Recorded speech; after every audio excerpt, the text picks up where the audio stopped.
Kung mahusay sana ang pamumuno ng ating gobyerno, hindi na natin kailangan sanang gumastos ng napakalaki sa social media para ipagtanggol ang administrasyon na ito. Yun nga pong ating dating Pangulo na si Pangulong Duterte, ang mismong taong bayan lang nagtatanggol sa kanya. Hindi niya na kailangan mag-hire ng mga napakaraming trolls at keyboard warriors. Mismo mga tao na mismo ang nagtatanggol sa kanya.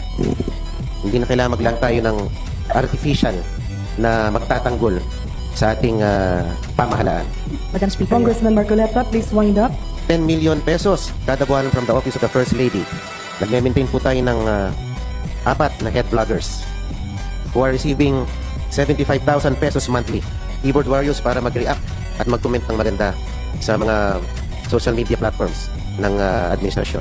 Mukhang hindi epektibo ang ginagawa ng PCO sa pagpapabango ng imahen ng ating administrasyon, partikular na ng ating Pangulo. Sapagkat meron po akong nakausap na nagtatrabaho dyan.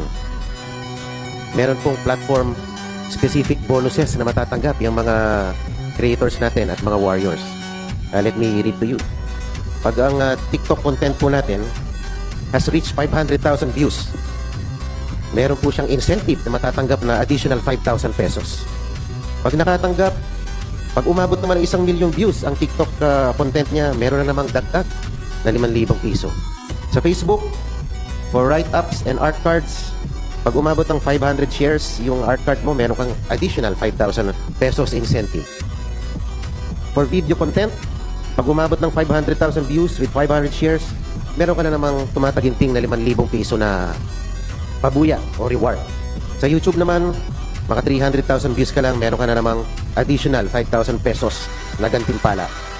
At bukod sa yung 500 peso na allowance sa internet or prepaid load nila or whatsoever.